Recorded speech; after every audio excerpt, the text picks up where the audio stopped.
Oh, don't do this. Go live. It's like go live. Yes. Okay, we are. I believe we're live. All right, come on into the room. We are live. Yes, we are. Yes. Today we are asking a financial advisor, not just any financial advisor, one of the most amazing financial advisors that I've ever known. Oh my gosh. You guys are in for a treat. If you love high energy, if you love engagement, yes, come on in. If you have a friend, share the link. If you're watching live, because there'll be a replay, thankfully, as soon as we're finished. So that's a little housekeeping. Perfect. But if you have a friend, text them. They can find us at budgetnistalive.com. So just budgetnistalive.com. If you've ever thought about having a financial advisor, you want your mom to watch whatever, send the text to them and just say, come join us here, budgetnistalive.com, as you guys come pouring in. So today, as you know, I work closely with Prudential, and something that's been coming up over and over and over again has been that folks have asked me, like just even most recently, have asked me, Tiffany, how do I find a financial advisor? Who are you using? People have actually asked me to be the financial advisor. I'm like, that's not how that works. I cannot be your financial advisor. Legally, I cannot be your financial advisor.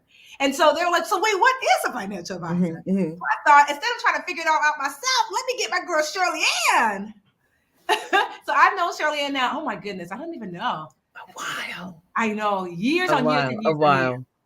And so Shirley Ann is a financial advisor. So I thought, instead of me trying to explain what does a financial advisor do, how do you find one, what do you look for, all these things, that we can bring one of my favorite financial advisors here to answer it for you in the flesh. So let's welcome Shirley Ann. Hey, lady. Thank you so much for having me. Thank you, Tiffany. Thank you. It's not our first time that we've shared a stage together. No, not even the second or the third. Not even the second, right. If you remember, our first was down in New Orleans with Pastor Deborah Morton. Yeah. And then we did Black Enterprise together. Won't we just showing ourselves on Black Enterprise? Yeah. And then, of course, where it started here at Prudential via the amazing Alicia Rogers Austin. She was the one that brought us together. So, Alicia, a shout out to you for introducing me to this amazing Tiffany.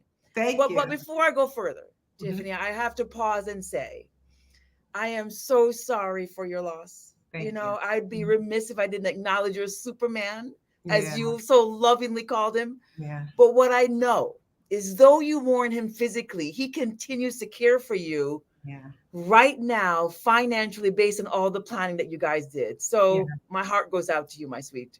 No, thank you. And I appreciate that. And so that's why I do this work, honestly, because as Shirley Ann mentioned, my husband passed away suddenly last year from an aneurysm. And because we worked with our financial advisor over the last, I want to say almost 4 years, we were working with her. I get to just miss him, that there has not been a misstep financially. If anything, the choices that he made have left me and my bonus daughter in a better financial position. And so I don't know that with such great loss, I don't know that there is any better way to have done it. And I want that for you too, And so we're gonna answer. So I'm gonna open up. Shirley Ann will share about herself, share her story, but then I'll have some questions for her. But largely, I want this to be where you guys get to ask questions. And so you have the chat, ask your questions there. It's the perfect place to ask them. So first, Shirley Ann, can you just share your history, kind of how did you get here? Who is Shirley Ann and why do you do this work? Wow, Tiffany. So I'm first catching something on the chat there where somebody says, Shirley Ann, are you from Jamaica? Yes, I come from Jamaica. You hear my accent. Plus the name Shirley Ann too. Jamaicans always very Jamaican. So way to go there, Tina. You spot that. But who am I? I would be remiss if I didn't first, Tiffany, acknowledge my mommy. Because my mommy was the one that actually brought me to the business. And my mommy was the one that said, Shirley Ann, before you can sell it to anybody else, you must first own it. So Tiffany, she made sure when I started with Prudential 30 years ago, but then again, I turned 29 this year, but that's a whole nother math problem, Tiffany. But the key thing is 30 years with Prudential. My mother sat me down and said, Shirley Ann, before you can sell it, you must own it. So I bought my first life insurance policy when I started with Prudential. She made sure I had disability insurance. She made sure I had long-term care insurance. She made sure I had savings of at least 6 to 8 months worth of reserves. She made sure I was putting money in my 401k. So thank you, Mommy, for making me do that. So all the things that you talk about in your amazing book, Tiffany, my mother made me do that. So fast forward, coming back from a Prudential meeting, out of nowhere, a car hits us. And based on the force of that impact, I'm thrown from the vehicle. Mm-hmm. So over the next year and a half, I had to learn how to walk and talk again. So every time, Tiffany, I get to chat with you or to chat with anybody, I say, God, thank you for the opportunity to share my story, which has now become my testimony. Mm-hmm. So my testimony says that all those financial products that my mother made me buy were the reasons why I wasn't financially devastated. I could heal.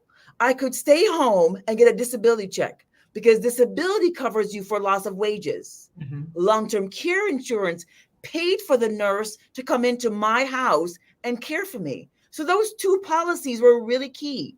Mm-hmm. The savings account that I had, Tiffany, because disability only gives you 6 months, only gives you 60% of your salary. So the savings account gave me the difference. So all of that are the reasons why I continue to share that story time and time again, because it's not if something's going to happen, it's when. And just like you did, Tiffany, you were so diligent in doing, having the planning in place, making sure that you did the homework, because we don't know what or when that day will come. But when it does come, you don't want to be financially unscathed. You want to make sure that you can walk forward and be in the best place financially. Exactly. Thank you for sharing that, because I think sometimes people think of, having that it's that these things happen to other people, but at some point everyone experiences something unexpected, and you don't have to go it alone. That's the number one thing we want you to take away from this. So, Shirley, and I'm going to start with some questions. You guys ask your questions in the chat because we're going to take them. So, one, the fact that, hopefully my friend is not watching, but I told you I had a friend that her grandmother sold the family house that she had inherited for next to nothing years and years and years ago, sold it for over $1 million, and now has this money sitting basically in a checking account.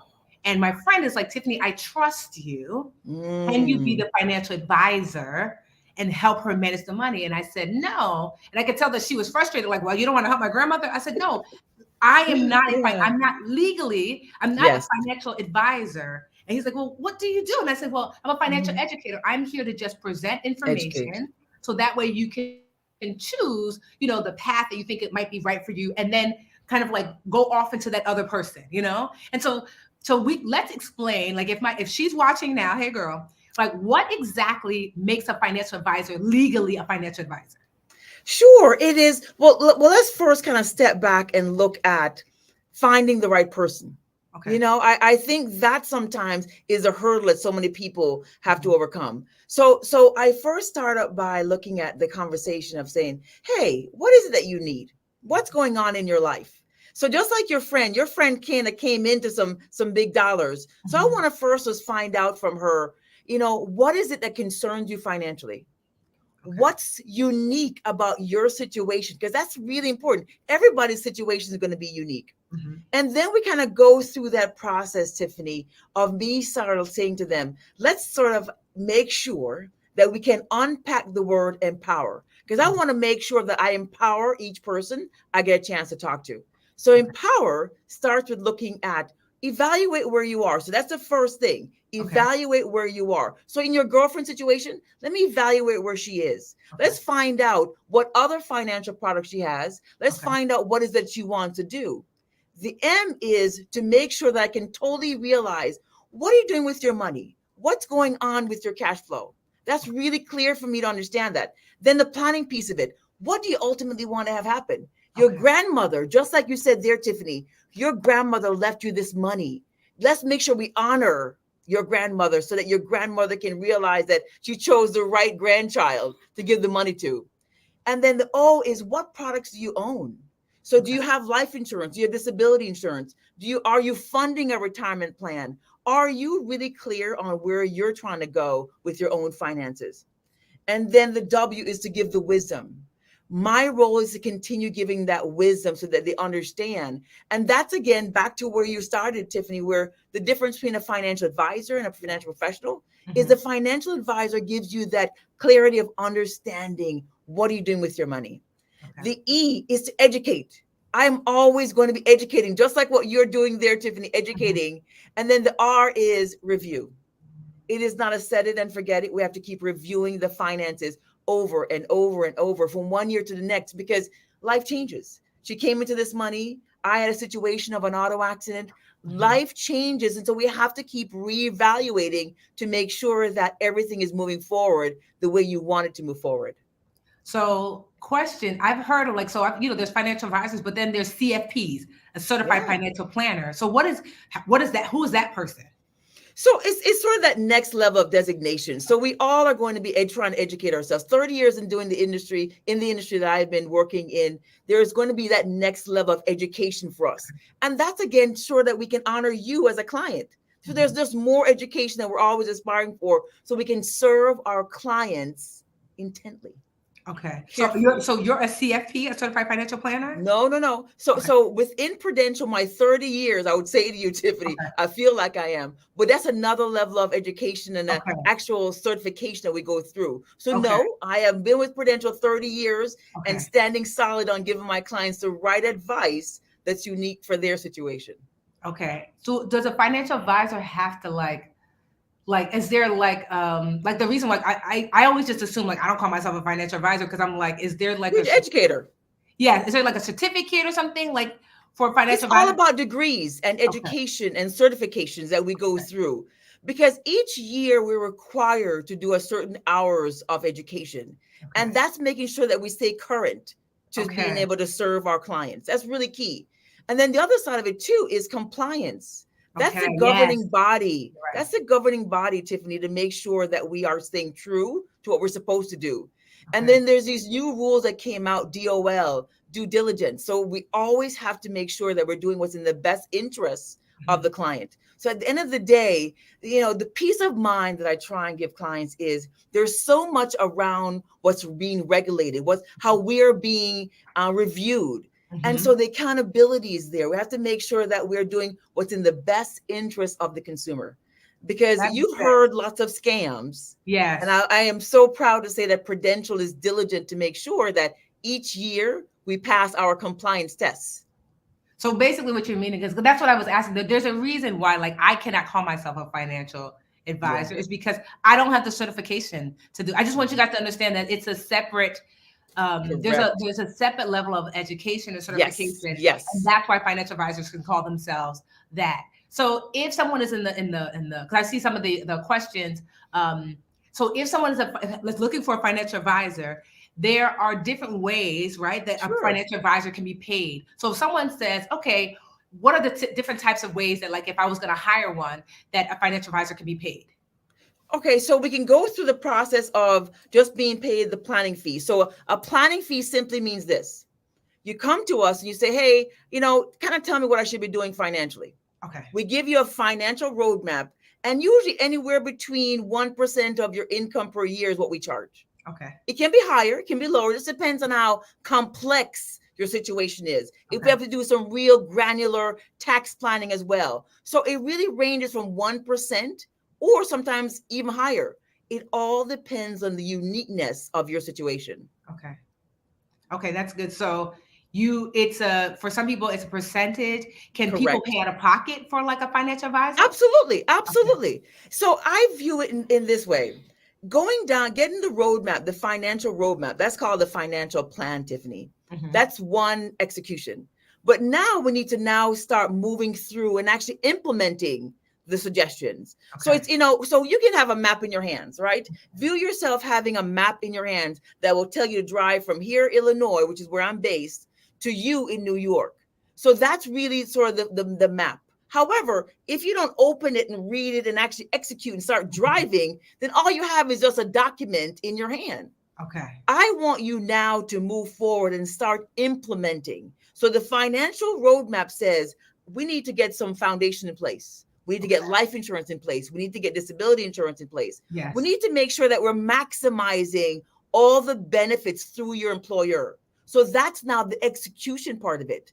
Because you know how folks, Tiffany, sometimes we're getting ready to get ready and they never do anything. Yes. And so here it is. They have this map, this map, but they haven't driven out of the driveway yet. Yes. I want you, now that you have the map, let's now move into actually implementing it and making sure that we have the financial foundation in place.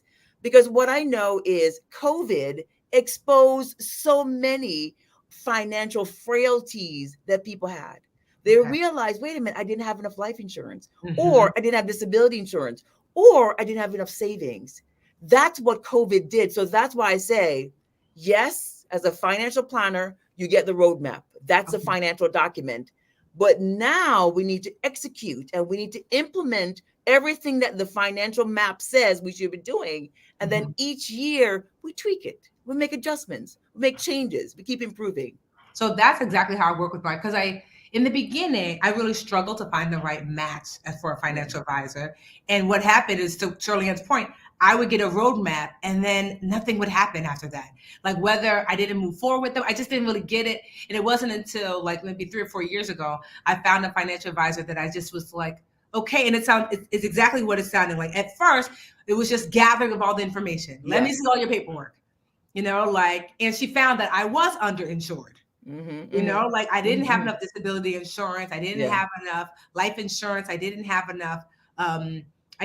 Just like, even just in general, she's like, you have this home and your rental property, but there's not enough insurance covering it all. And so that was one of if I'm being honest, is despite working in the field, I honestly assumed that a financial advisor, the main thing you did was, girl, put your money here. It's going to grow. I didn't realize it was all this like kind of foundational like homework. And I was like, because honestly, for the first few months, I was like, so when are we going to start the investing part? She was like, girl, you worry about investing. Ways. You don't have none of these other things in place. You don't have no foundation. And so that helped a lot. It was like, okay, so we really didn't get into what I call the sexy part, which is the investing part, until we laid that strong foundation. And you're wanting that, because if you do have a financial advisor, they jump straight into the sexy, I would be concerned. Because you can make a ton of money, but if there's no protection for that money through insurance or other vehicles, then you won't be able to maintain that wealth that you've gotten. So that sounds really familiar. And what I'll give y'all, because this was what helped me, I created like this worksheet. Yes. My so-called financial life, right? So if you guys go to, let me see if I put it up. If you go to getgoodwithmoney.com, you don't have to do it now, but getgoodwithmoney.com, there's a link that says that this is the name of my New York Times best-selling book, right? But there's a link or a button that says toolkit. So the book comes along with this free toolkit. And for chapter, I want to say, don't put me to lie. So in the toolkit, if you look for chapter, it is pick your money team, chapter 10 in the toolkit, you will see the my so-called financial life.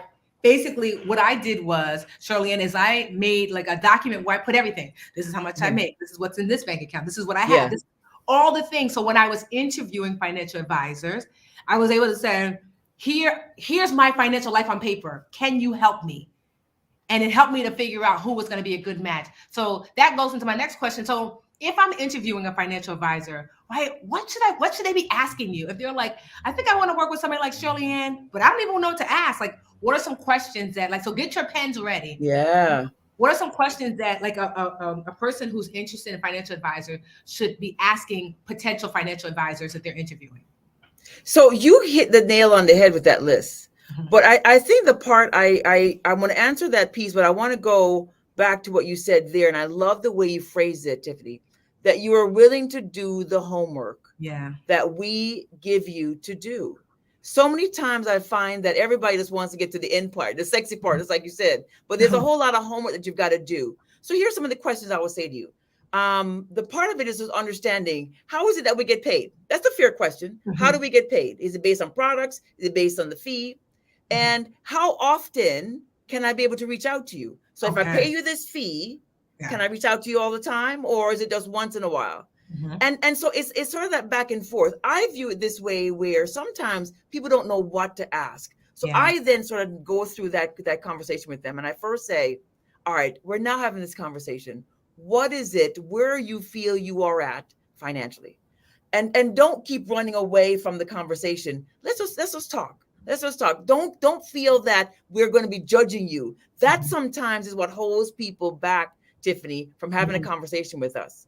But just reaching out, asking, here it is. What is, I'm more important. I want to know more about life insurance. I want to know more about investing. So you asking us, is that the field that we work in? Yeah. What is it that we specialize in? So you asking those general questions, that's a fair thing to ask. And anytime if you meet an advisor who's intimidated to answer those questions, then maybe we pause. But I like where you get that referral. I think that's an easier way in to finding the right person. Somebody asked that question.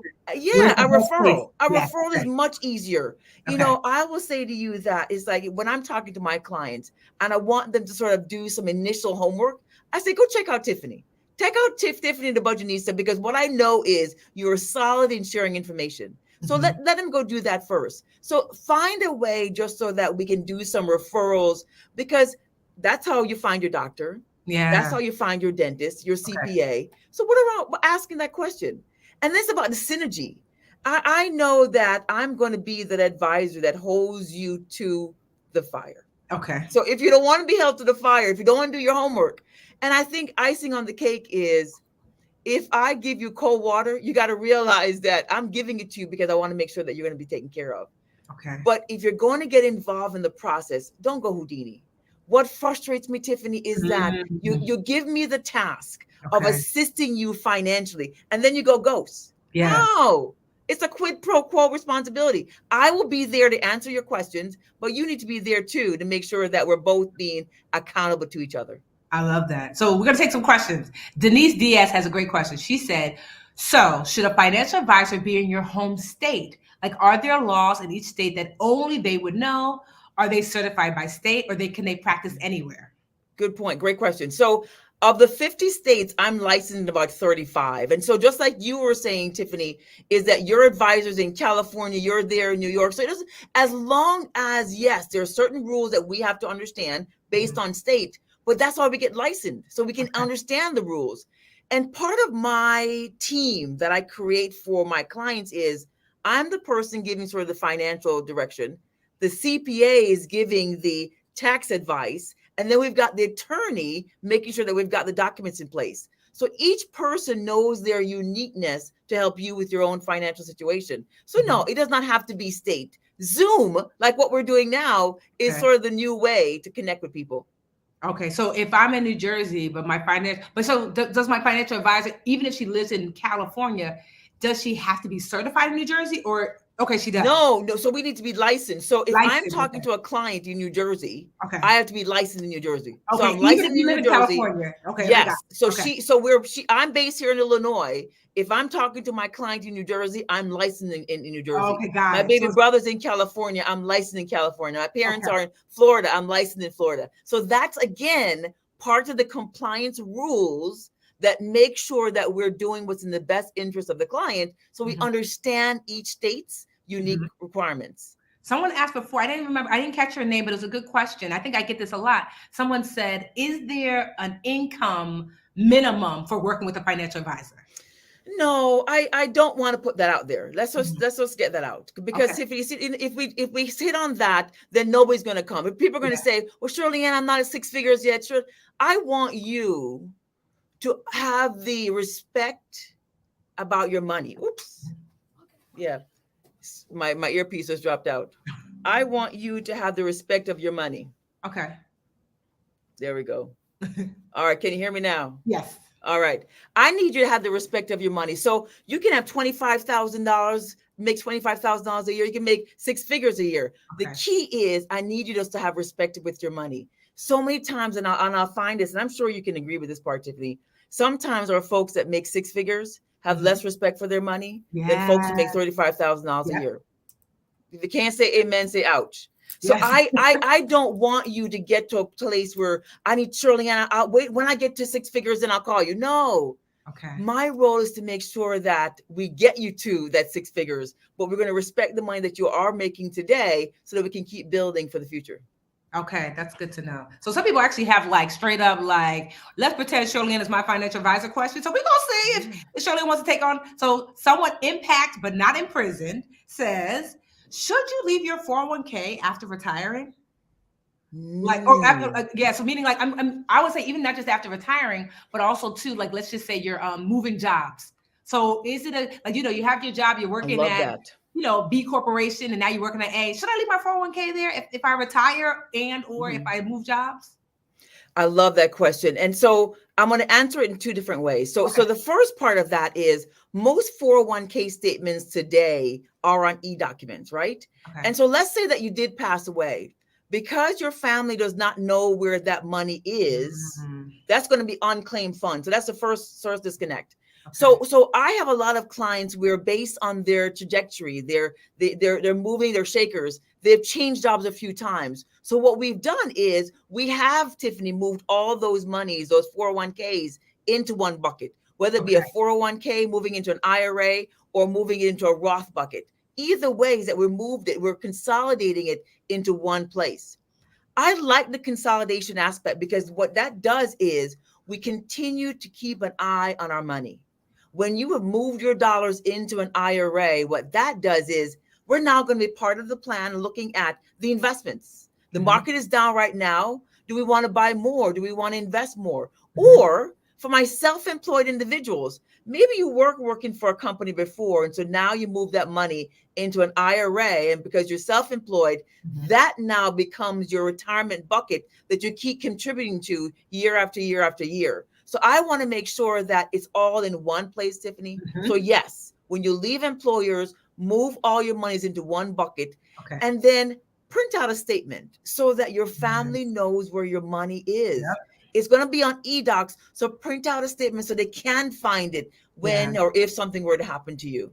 And that's also, honestly, that's one of the beauties of having a financial advisor, because like Anjali, who's my financial advisor, because we had done the homework and we listened, we at some point she asked for all the statements. She always would ask like every quarter for the updated statement. So even things I might have forgotten, she knew where all of our statements were, because that was like our first year's worth of homework is where's everything.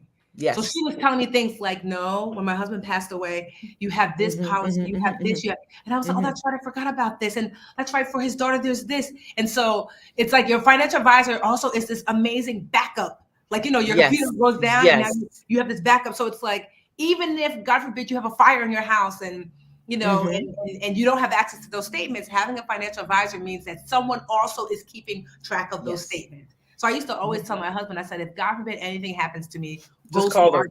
Yes. Like, because she knows where she knows where everything is. And so that's the beauty of also having a financial advisor. All right. So and I want to stay right there 1 second. I think the key part of that relationship is the more transparent our clients are with us, is the more we can really serve them. So I love that you said that right there. So show us all the assets so we can really be able to help you. Yes. R. Golden says, can I get more than one disability insurance plan, or is only one allowed? So disability insurance, great question, says that the maximum you can get from a disability plan is up to 80%.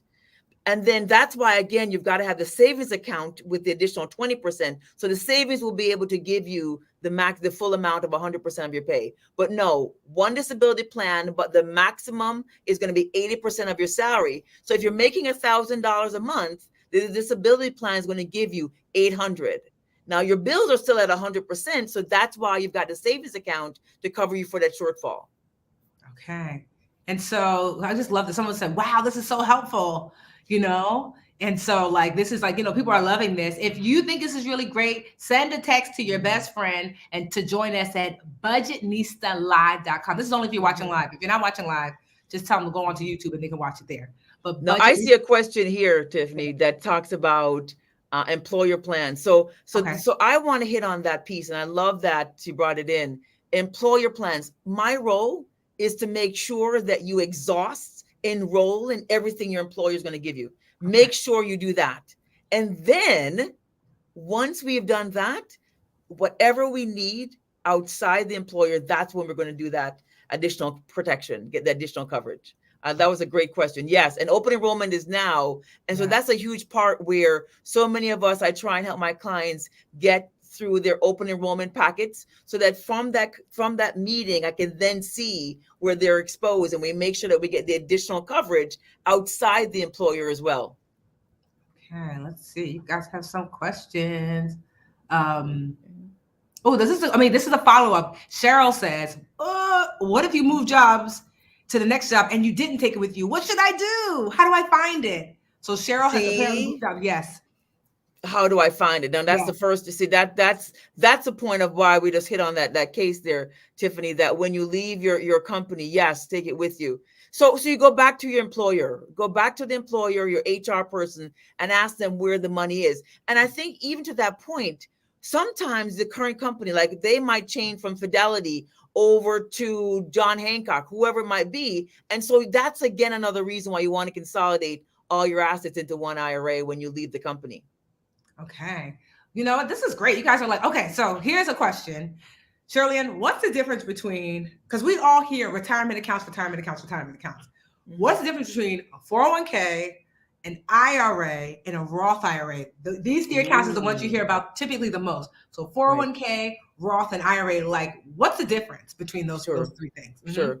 So a 401k is an employer-based retirement plan. So you're working for a company or you're self-employed and you created your own 401k plan. Mm-hmm. The 401k says that you can contribute up to $20,500 if you're under 50 into that plan, or if you're over 50, you can put in $27,000. And those are the numbers for this year. Every year, the limit amount changes. So again, 401k, $20,500 if you're under 50, and then over 50 is 27,000. So it gives you a chance to put a lot of money into a retirement vehicle. So let's go back to some dollars. You make $100,000 a year. You put $20,000 into the 401k plan. You're now going to be taxed on $80,000. Not a bad thing, right? The IRA says that you can only put in $6,000, $7,000. So the IRA gives you a lower limit in terms of what you can contribute. Now you say to me, Shirley Ann, well, I don't have an employer 401k plan. Then I'd rather see you do something than nothing at all. And I'm okay that we do the IRA, get the $6,000 or the $7,000, depending on your age. But also, too, I'm going to toss in the Roth, because the Roth plan says this. You put in that $6,000 or you put in that $7,000, and that money grows to $100,000. Fast forward when you're in retirement, that money that you're taking out of the Roth plan is 100% tax-free. Okay. Unlike the 401k or the IRA, remember, you are making 100,000. You put 20,000 into the 401k, you're taxed on 80. So fast forward when you get to retirement, that money that's grown to whatever the figure is, when you're taking it out, Tiffany, you've got to pay taxes on it. So I never say one is better than the other.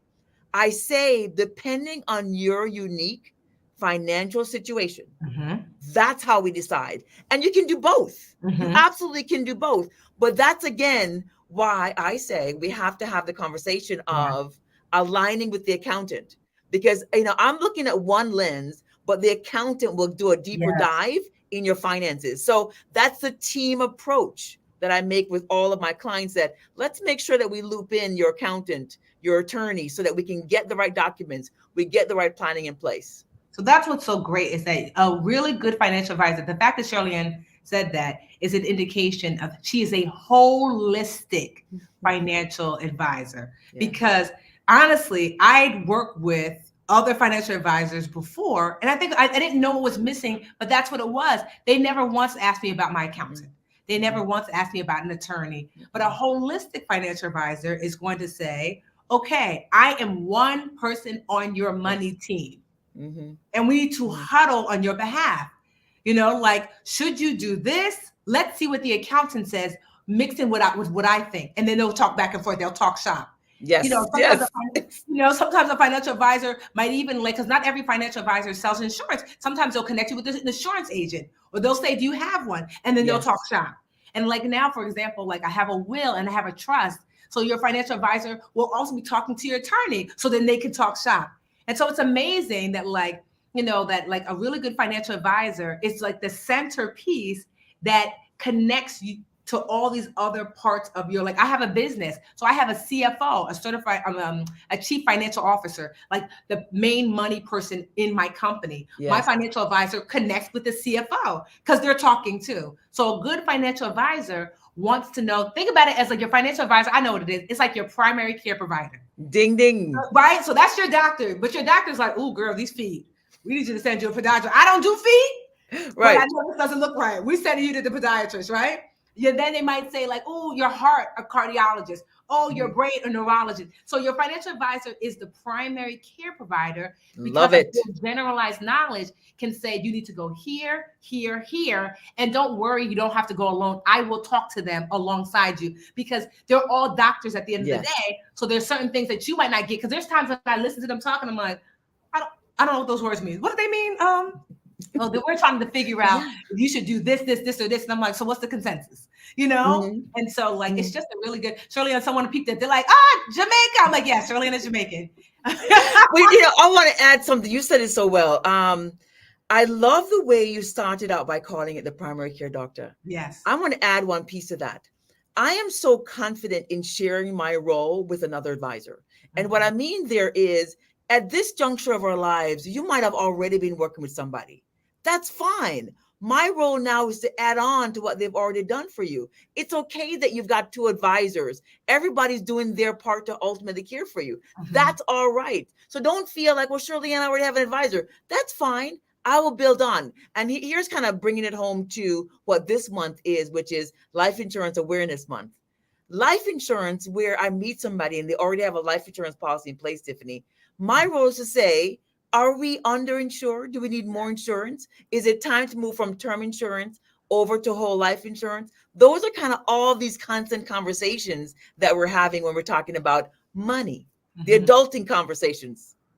Yeah. So this is why, because here's the thing. There's a lot of people online giving financial advice, and you have to be mindful. That's why I really try my best to stay in my lane. That like, I'm always like, I'm not the investinista. I'm not the insurance nista. I'm not the, so if if you follow me, you know that one of the things I try best, even in the book, like, so in Get Good with Money, it's 10 simple steps to financial wholeness. And there are steps in the book where I'm like, this is not my specialty. There's an estate planning step. I went and got my estate planning attorney, Tony. And I said, hey, Tony, walk me through what someone needs to do to have a fully executed estate plan. And that's how that chapter was written. There's a chapter about insurance. And I said, hey, I reached out to my financial advisor, Anjali. I said, walk me through what someone needs to do to be fully insured. So it's important that as you are seeking knowledge, that you're learning from people that this is what they do.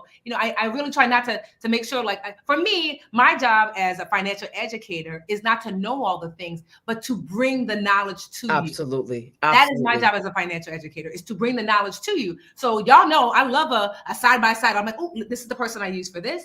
This is who I use for this. This is who I trust for this. Let them share their knowledge. Like, Shirley Ann does not come on here and teach you how to, like if you broke your foot, how to wrap your foot up. That's not her specialty, And so you're wanting to know that. I think that's really important, that I want us to practice discernment, because I see a lot that, like, literally there'll be things that I've seen on social, and I'll send a screenshot to my accountant and be like, sis, is this illegal? She's like, yes, that is illegal. I'm like, I'm just checking because I'm not an accountant, but this doesn't seem right.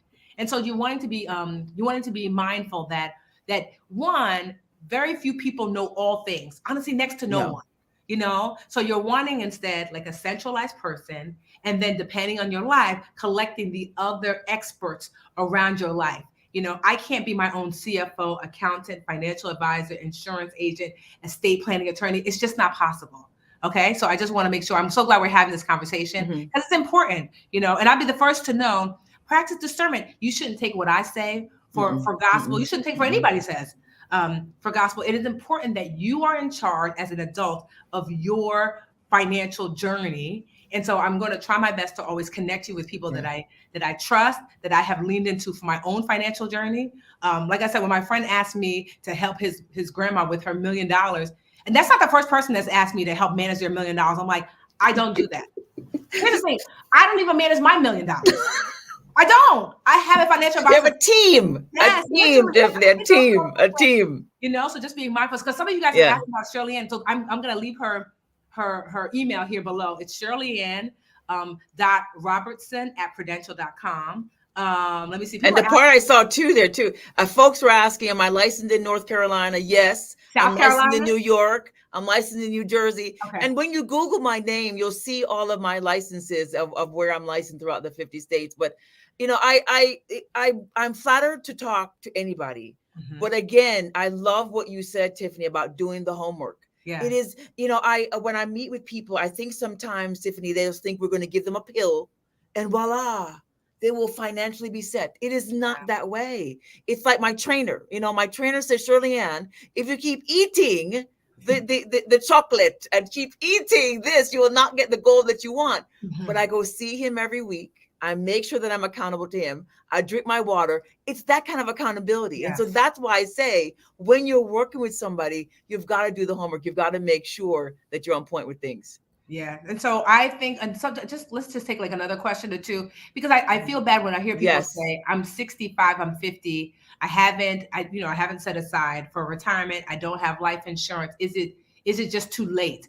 So what happens when someone is starting later, but they still want to start? What are some options for them? Sure. So yes, I'm licensed in Maryland, Philadelphia, Georgia, Florida, mommy and dad, and Colorado. Absolutely.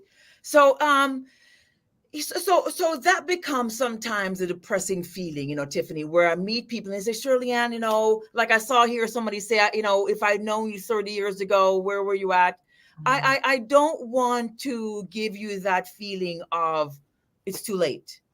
I do say to you, yes, it's going to cost more. And if your health has changed, if you're buying life insurance, it will cost more. But I'd much rather you just come to me and let's just really have the conversation. And that's why I go through that about Empower. I need to evaluate where you are with your finances. Are you burning money in some areas? I had one case, Tiffany, where this individual was paying for a health membership and they weren't even in the state anymore. So they had moved to Illinois and they were still paying for a health membership in Oregon where they used to live, and then their job relocated them here. But because it was on automatic debit, which I love how you say that you're the one sending out the money, not people going into your account. I see where clients can go through. So here it is. When we sat down and evaluated all her dollars easily based on those subscriptions that she had, $1,000 was going out over a 3-month period. So we used that $1,000 and redirected it towards putting more money aside for her retirement, because that was her focus. She was 50. She wanted to make sure she had money to put aside more for retirement. So it's doing the homework and realizing the reason why I'm asking you these questions is not to be judgmental. It's for me to understand where you are financially. So this is, and Ayana, we answered this, but maybe we'll close with this because I think it is just a good 2 questions to close with, because we answered it in the very beginning. Like I said, when we jump off, you'll be able to watch this over and over. You'll be able to share it with your cousin, mommy, auntie, and them. So again, someone wants to know, if I'm looking for a financial advisor, what questions should I ask? Yeah. And what are the different ways financial advisors are paid? And we'll close on those 2 questions because that's come up again and again. You could tell some of y'all that came late to class, it's okay, because we did answer. That was the first question that we had. Right? And then we're going to give you some homework. Okay. So stay for that. So one, I just answer it again briefly for them, Shirley Ann. What questions should I ask a potential financial advisor?